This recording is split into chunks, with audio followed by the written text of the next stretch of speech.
Buenas tardes, ingeniero Walter Mendoza. Buenas tardes, compañeros. Nosotros somos el quinto y último grupo y les vamos a hablar sobre las generalidades de la estadística. El grupo está conformado por el compañero Moreira Giler Kelvin Alfonso, Jiménez Rengifo, Elibet Alexandra, Rivera Piloco Taylor Efraín y Toala Santana Luis. Como primer punto voy a hablarles sobre las generalidades de la estadística. ¿Qué es la estadística? La estadística es el estudio científico relativo al conjunto de los métodos encaminados a la obtención, representación y análisis de las informaciones numéricas. Tiene un fin, la estadística, que es la colección de los datos obtenidos, así como interferir las generalizaciones acerca de las características de todas las observaciones. Área de la estadística. Como primer punto sería el diseño, que es el planteamiento y el desarrollo de las investigaciones. Como segundo, la descripción, que es el resumen y la exploración de los datos. Como tercero, la inferencia. Esta hace las predicciones o generalizaciones acerca de las características de una población, basada en la información y la muestra de la población. Como variable aleatoria. Una variable aleatoria es una función definida a un espacio muestra dado que toma los valores de R, como por ejemplo, esta nos indica que si representa X, la variable aleatoria, tenemos que X, S da a R. Entonces la variable aleatoria puede ser discreta o continua. Variable aleatoria discreta. Son aquellos números finitos e infinitos que pueden tomar una variable aleatoria y cuyos valores se los conoce como datos cuantitativos discretos y son respuestas numéricas que resultan un proceso de conteo. La variable aleatoria continua es aquella que se encuentra en un intervalo comprendido entre dos valores cualquiera, que ésta puede asumir un infinito número de valores y esto se puede medir. La estadística descriptiva. La estadística descriptiva es el estudio que incluye la obtención, organización, presentación y descripción de información numérica. Ejemplo: un director de escuela desea conocer las actitudes de 5 secretarias que trabajan en una dicha institución. Se aplica una prueba de actitudes a las 5 secretarias. Las calificaciones son de 82, 85, 95, 92 y 91.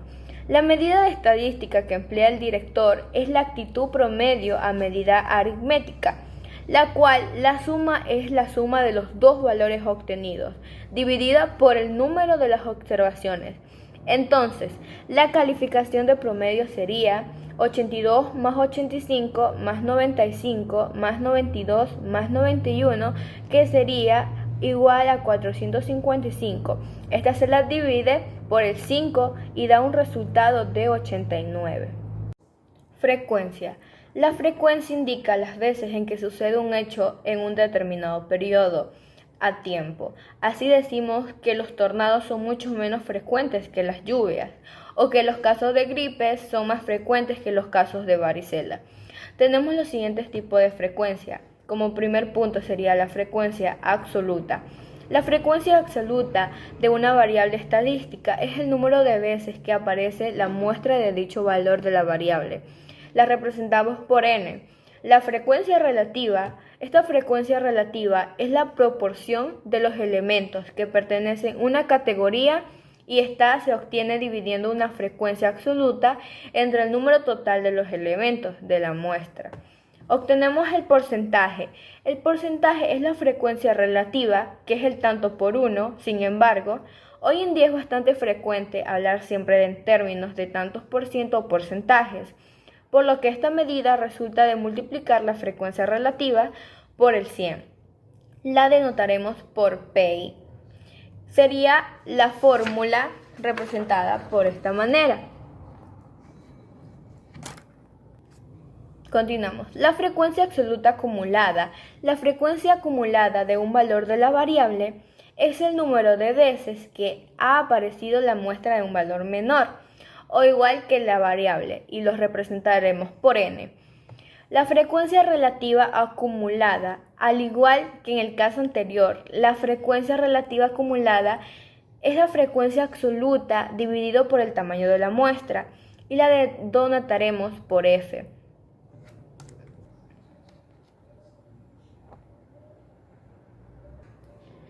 Porcentaje acumulado. Análogamente se define el porcentaje acumulado y lo vamos a denotar por P, como la frecuencia relativa acumulada por el 100%. Sería de esta forma. Como siguiente punto, sería un ejemplo, que serían, estas notas son notas de los alumnos del segundo grado de la secundaria. Las representaré mediante un cuadro de estadístico descriptivo. Aquí tenemos el siguiente ejemplo. Voy a indicar esto por acá. Tenemos los datos que vamos a requerir para desarrollar este cuadro. Entonces vamos a anotar cada número que tenemos aquí en un orden específico. Como lo pueden notar, para realizar el siguiente, que es la frecuencia, vamos a ver cuántas veces se repite el número 5, al igual que todos los números que tenemos aquí. Vemos que el 5 solamente se repite una vez, aquí lo encontramos, solamente hay un 5, al igual que todos. El 8 solamente se repite una vez, el 10 2, 11 3 veces, el 12 2 veces, el 13 también 2, el 14 2 veces, el 15 2 veces, el 18 2 veces, el 20 una sola vez. Entonces, en la frecuencia tenemos que hacer la suma correspondiente, que sería un total de 18. Para realizar la frecuencia acumulativa, vamos a seguir este paso, que sería el número 1 pasaría igual.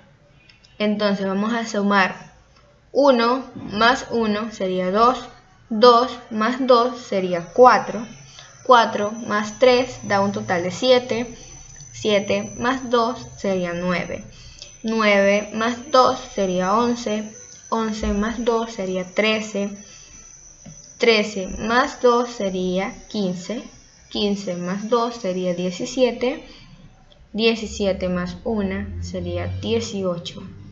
Como quiera terminamos de desarrollar esta parte. Continuamos con la otra. ¿Cómo sacamos este resultado? Sería, vamos a sacar la frecuencia. Acomodar esto por aquí. La frecuencia. ¿Cómo vamos a sacar los valores que obtenemos aquí? El procedimiento sería de esta forma. Nos vamos a guiar con la frecuencia de aquí. Vemos que el 5 nos daría 0.055. ¿Cómo sacamos eso? ¿Cuál sería su paso, su procedimiento? Vemos que la frecuencia de la tabla del 5 sería 1. Vamos a dividirlo con el total que nos ha dado en la frecuencia, que sería 18. Entonces nos daría 0.055. Vemos que si nos coinciden. Asimismo hacemos con las otras. 8 daría lo mismo. 1 dividido por 18 nos daría 0.55. 0.55. Entonces para el 10 sería lo mismo, pero con 2 dividido para 18 nos daría 0.1111. 11 con 1. Asimismo vamos con el 11, que sería 3, se repiten 3 veces, dividido para 18 nos daría 0.16. Como quiera, vamos a tomar 3 decimales en todas, vamos a redondearla, que sería 16.7, 0.167.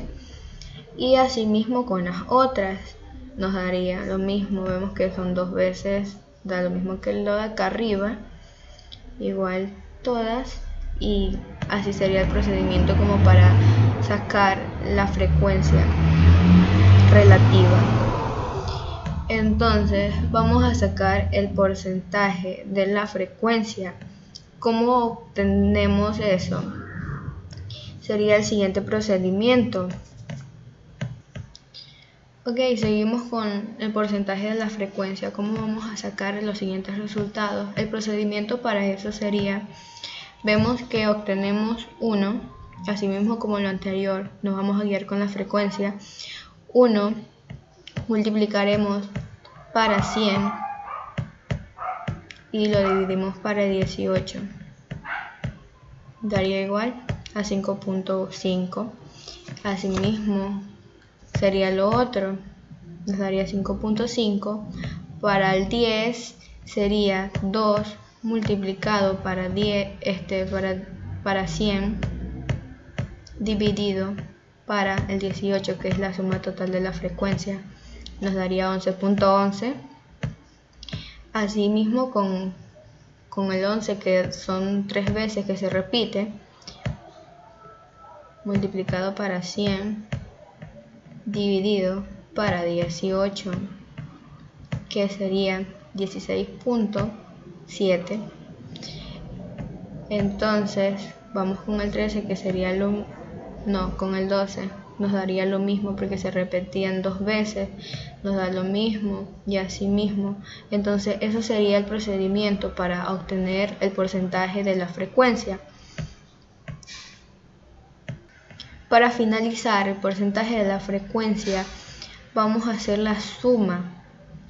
De esta forma pasaría del 5.5, pasaría igual acá 5.5. Entonces 5.5 más 5.5 nos da un total de 11. Entonces 11 más 11.1 sería 22.1. 22.1 más 16, para que vean, más 16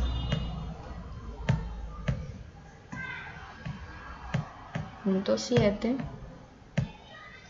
38.8. Así sucesivamente vamos sumando de esta forma y nos daría un total de 99.8. Vemos que si nos coinciden, entonces el cuadro estaría correcto. Esto sería el procedimiento para realizar el cuadro. Conocida. El cálculo del tamaño de la muestra está conociendo el tamaño de la población. La fórmula para calcular el tamaño de muestra cuando se conoce el tamaño de la población es la siguiente. Daría la fórmula de esta forma, en donde n es el tamaño de la población, z es el nivel de confianza, p la probabilidad del éxito o proporción esperada, q sería la probabilidad de fracaso, d la precisión, que es el error máximo admisible en los términos de proporción. Tenemos el siguiente ejemplo que dice así: ¿a cuántas personas de un cantón tendríamos que estudiar para conocer en cuanto a la forma del ingreso personal según las actividades que se realizan en este cantón con un nivel de confianza del 95% y una precisión del error del 6%? Tenemos los siguientes datos, que sería n, la incógnita en este caso, que es el tamaño de la muestra, la z, que es el nivel de confianza, sería un 95% y esto daría un 1.96. La p, que sería la probabilidad de éxito, que sería un 0.5. La q, la probabilidad del fracaso, 0.5. Y la d, que sería la precisión, que es el 6% del error, que da un 0.09. Esa sería la siguiente fórmula, que da z al cuadrado por p por q sobre d al cuadrado.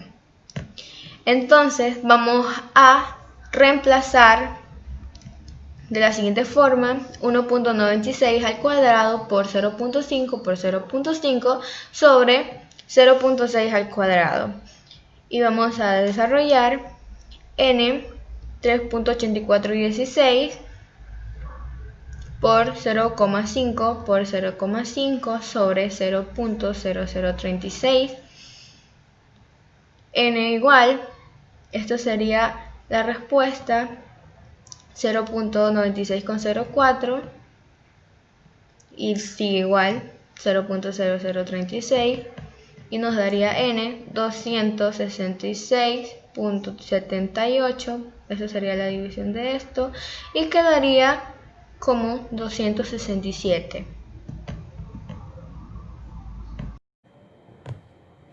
Fórmula de población conocida. El cálculo del tamaño de la muestra está conociendo el tamaño de la población. La fórmula para calcular el tamaño de muestra cuando se conoce el tamaño de la población es la siguiente. Daría la fórmula de esta forma, en donde n es el tamaño de la población, z es el nivel de confianza, p la probabilidad del éxito o proporción esperada, q sería la probabilidad de fracaso, d la precisión, que es el error máximo admisible en los términos de proporción. Segundo ejemplo, tendríamos que calcular el tamaño de una población de 1000 con un error de muestra del 5%, con un nivel de confianza del 99%. Los cálculos correspondientes serían de la siguiente forma. Los siguientes datos serían de esta manera, en donde n sería el tamaño de la población, z sería el nivel de confianza, la p la probabilidad del éxito o la proporción esperada, la q la probabilidad del fracaso y la d la precisión. Entonces, aquí tenemos la fórmula correspondiente para desarrollar el ejercicio, donde n sería 1000 entre paréntesis 2.58. Vamos a reemplazar los siguientes datos: elevado al cuadrado por 0,5 por 0,5 sobre 0,5 al cuadrado, paréntesis de 1000 menos 1 más 258 al cuadrado, por 0,5 por 0,5.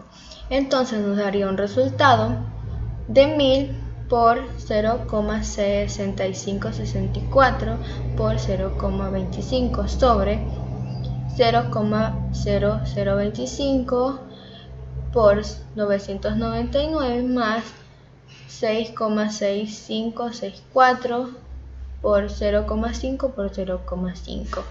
Desarrollamos y nos daría 1.664.1 sobre 2.4975 más 1.6635. Desarrollamos n igual 1.664.1 sobre 4,161, que nos daría como resultado final n 399,92 y pasamos a redondear, que nos da 400. Los dos tipos principales de la población estadística. De acuerdo con el número de los individuos que conforman la población estadística, estos podrían clasificarse de la siguiente manera. La población finita. Esta se refiere a los individuos en una cantidad claramente definida, como los habitantes de una ciudad, los globos en una piscina, las cajas en un almacén, o entre otros. Se pueden contar y agrupar. Algunos de estos ejemplos de los tipos de la población serían la cantidad de los alumnos en una universidad, el número de los autos vendidos durante el año 2017. La población infinita. Esta se trata de las poblaciones inconmensurables, no obstante en una noción meramente conceptual, dado que toda población está compuesta por otros o individuos de cantidades finitas. Entre los otros casos de población infinita, se podría mencionar como ejemplos los granos de arenas en una playa, la cantidad de olas que rompen contra un arrecife en un día, las gotas de agua que caen durante una lluvia. Las características esenciales de la población. Obtenemos la homogeneidad. Todos los miembros de una población deben conservar las mismas características según las variables del estudio. El tiempo, que también es el periodo en el cual se ubicaría la población de interés, ya sea presente o un pasado. El espacio, que se refiere al lugar donde se ubica una población, tanto la cantidad, que también se refiere al tamaño de una población. Entonces continuamos, que sería el siguiente punto, la muestra.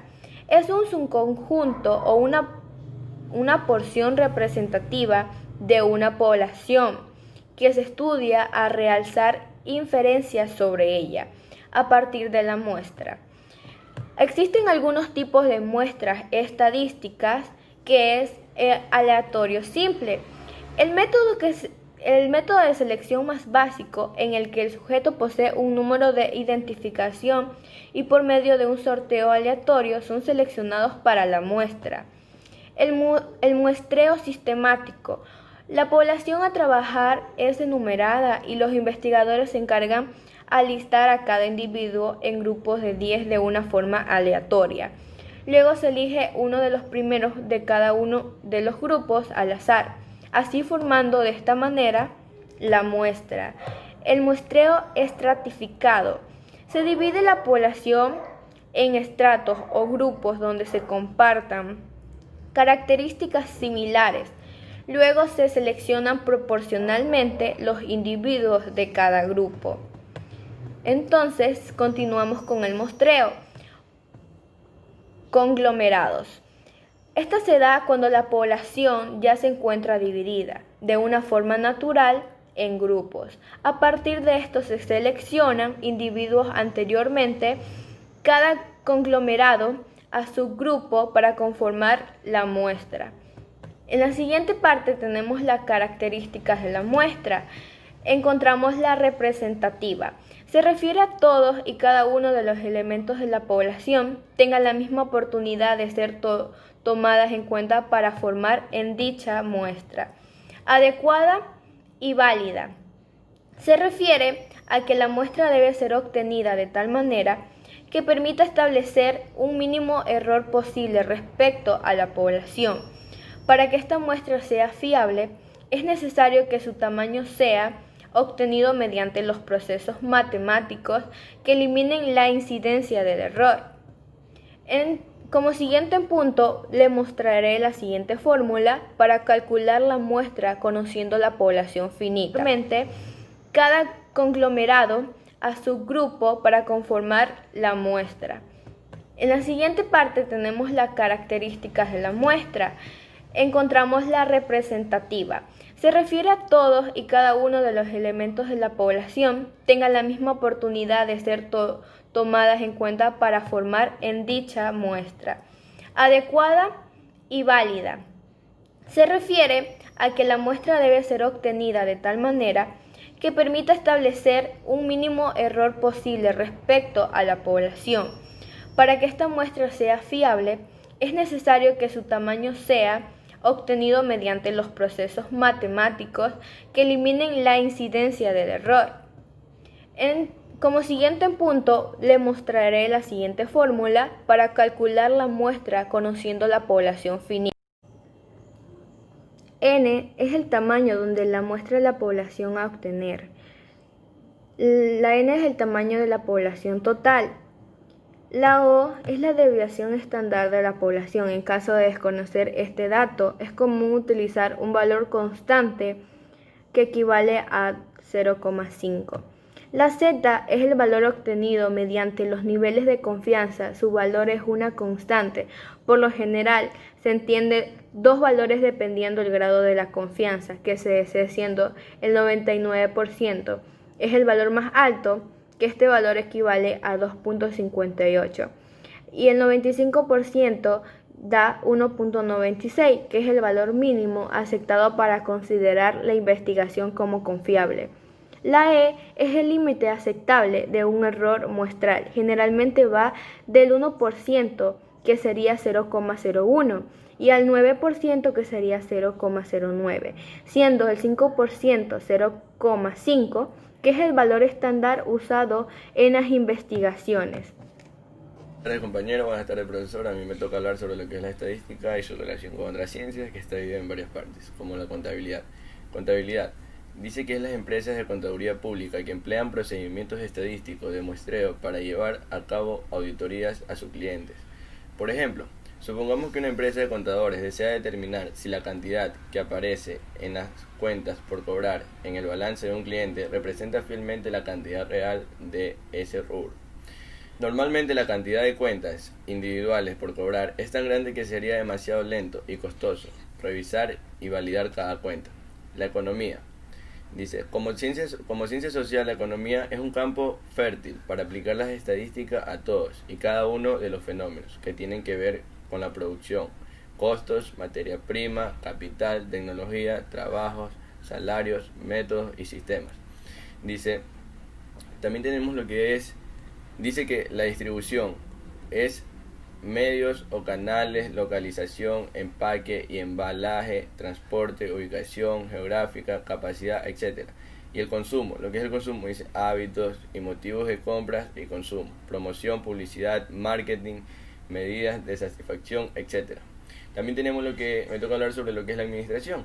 Dice que es necesaria para planificar, programar, integrar, dirigir, coordinar, ejecutar, controlar, evaluar y retroalimentar o reorientar los procesos y proyectos estadísticos con el fin de pronosticar eventos y resultados futuros con eficacia y eficiencia. La administración interviene en la planificación de los estudios, en la programación de las actividades a realizar, actividad, lugar, tiempo y personal.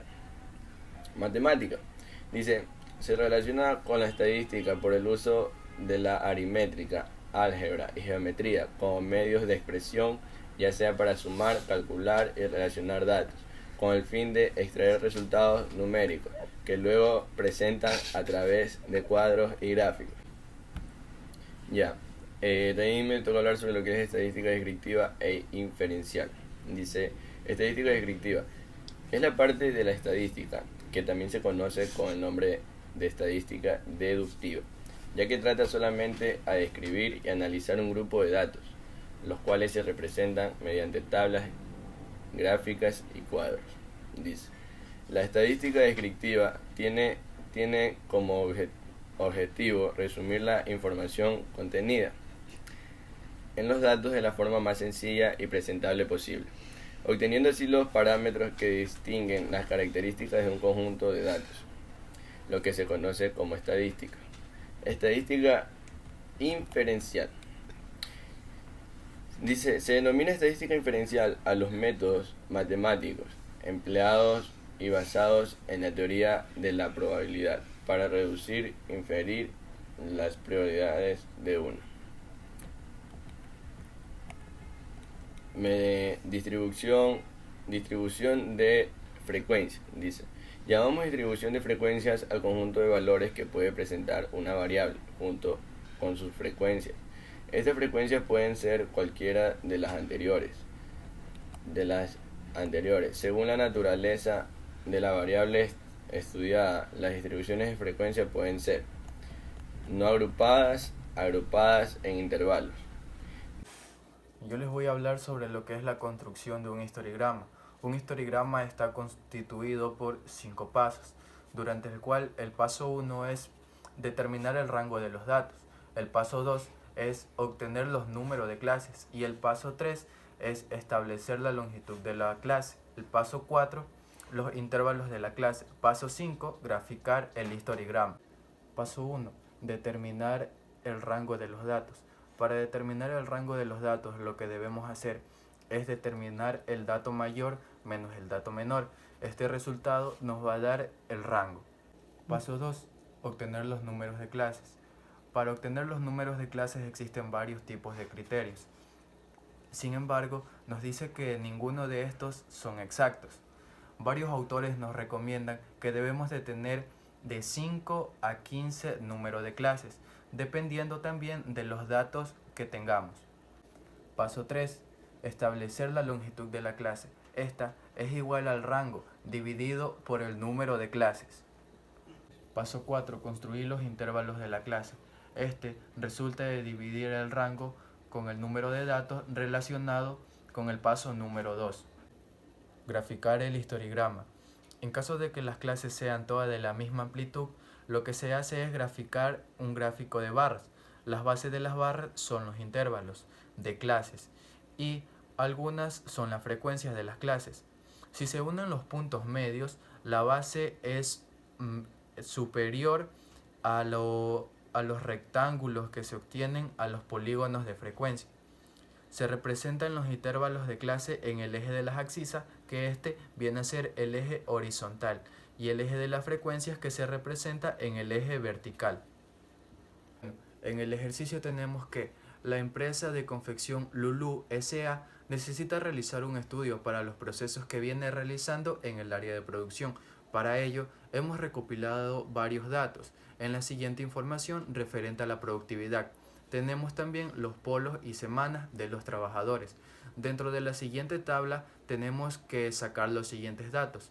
Obtener datos para la construcción de la tabla de frecuencia, en los cuales debemos de encontrar el rango de los datos, número de clases de longitud de clases, construir una tabla de frecuencia. Dicha tabla deberá contener respectivos intervalos de clases y frecuencias. También deberemos elaborar un histograma e interpretar el histograma. Dentro de los valores que pudimos encontrar fueron: el número de trabajadores es de 50, la mayor productividad es de 344, la menor productividad es de 285. Dentro del rango, recordemos que en el paso 1 decíamos que para poder sacar el rango tenemos que restar el número mayor menos el número menor, dando resultado así tal como 344 menos 285. Esto nos da un valor de 59, que viene a ser el rango. El intervalo, esta es la raíz cuadrada de 50, que viene a dar un valor total de 7.07. El ancho, que es igual al rango dividido por el número de intervalos.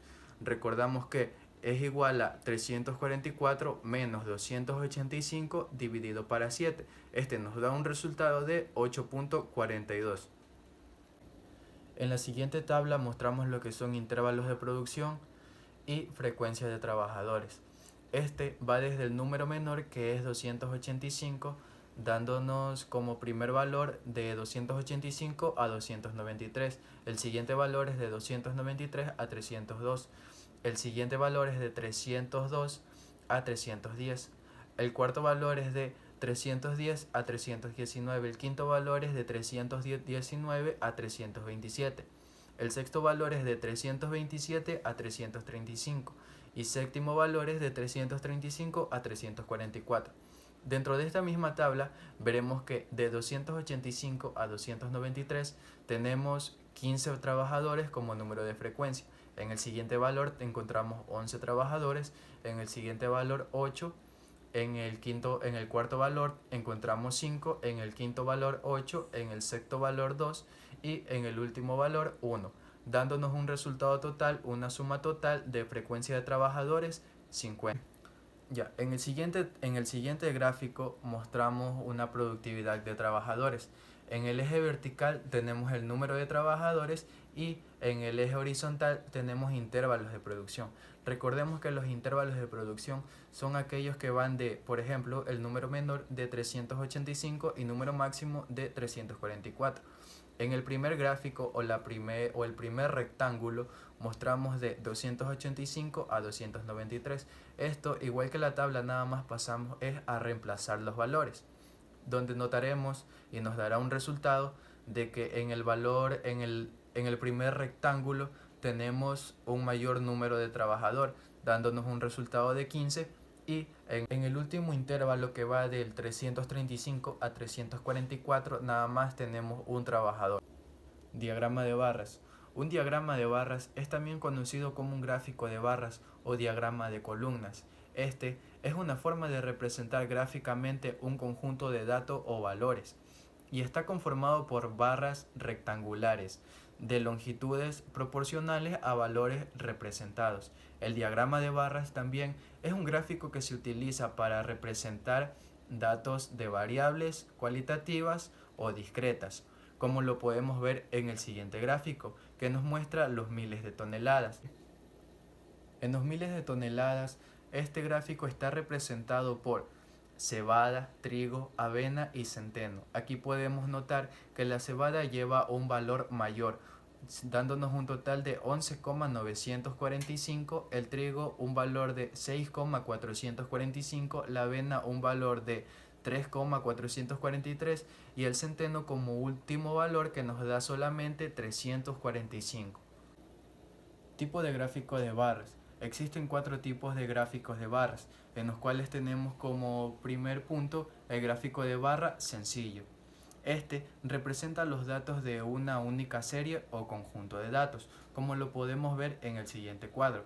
Este va de intervalos de 1 a 25, de 26 a 50, de 51 a 75 y de 76 a 100. Gráfico de barra agrupados. Este representa los datos de 2 o más series de conjunto. También, cada serie se representa de un mismo color. Además, las barras se colocan a un lado de la otra, de la variable, para comparar las series de datos. Por ejemplo, en el siguiente gráfico de las barras agrupadas tenemos 4 colores. En el color morado tenemos los aparadores, en el color verde tenemos las sillas. En el color rojo tenemos las canastas y en el color azul tenemos las mesas. En el eje vertical tenemos lo que sería el periodo, que es enero, febrero, marzo y abril. En el eje horizontal tenemos los valores, que van de 0 a 3500.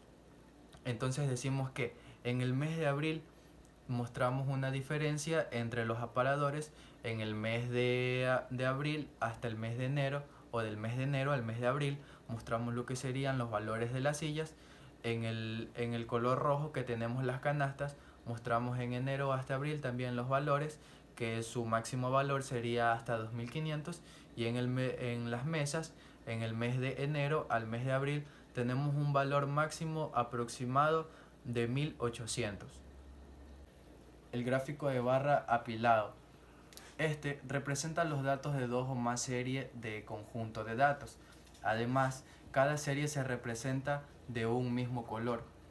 Además, cada barra representa una categoría de variable y se divide en segmentos, como lo podemos notar en el siguiente cuadro, donde vemos que los intervalos van del 1 al 25, del 26 al 50, del 51 al 75 y del 76 al 100, donde veremos que el gráfico verde o el rectangular verde está conformado por hombres y mujeres.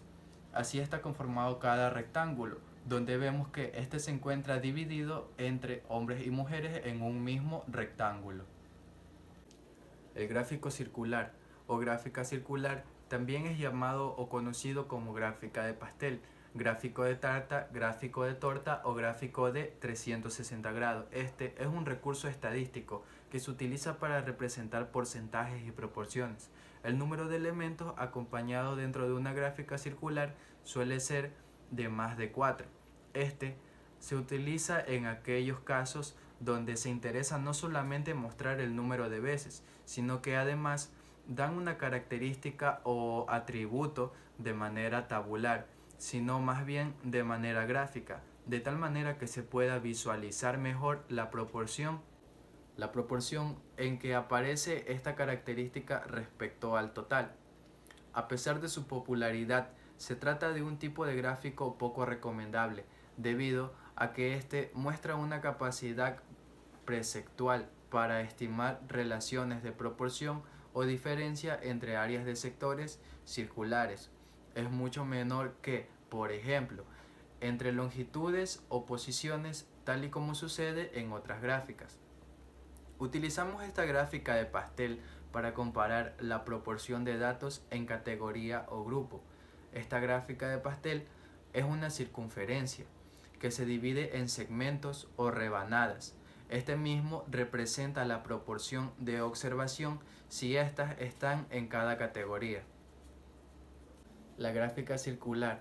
En la siguiente gráfica mostramos la clasificación de empleos. Por ejemplo, esta también, como podemos ver, es un pastel que se subdivide de varios colores. Por ejemplo, la categoría y la consejería, que está conformado por el área azul, la manufactura, que está conformado por el área roja, el marketing, que está conformado por el área amarilla, los IMDES, que están conformados por el área verde, las ventas por el área anaranjado y la mercadotecnia, que está conformado por el área celeste. Escalas y su corte en el eje. Las escalas lineales ya se han visto en cualquier dependencia, funcional o no, entre dos variables. Esta puede ser representada gráficamente en un plano y se han dado las normas básicas que habitualmente se siguen para la confección y representación de tales gráficos. La ventaja principal que se obtiene de esta es que al representar los datos numéricos de forma gráfica, estas mismas se harán visibles a la relación que estos guardan entre sí. Generalmente estas escalas que se utilizan en cada uno de los ejes de coordenadas son escalas lineales, es decir, la unidad de la magnitud se representa y corresponde con un segmento de longitud constante a lo largo de todo el eje, o dicho de otro modo, a diferencia de numéricas iguales, corresponden a segmentos de igual longitud. Las ventajas de realizar un gráfico estadístico.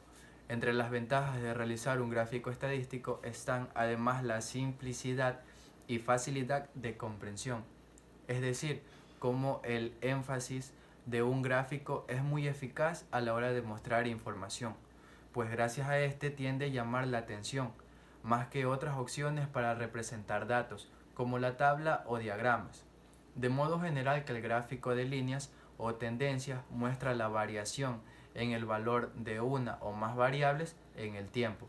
El gráfico de barras además despliega y compara la frecuencia de dos cualidades o características de una o más variables.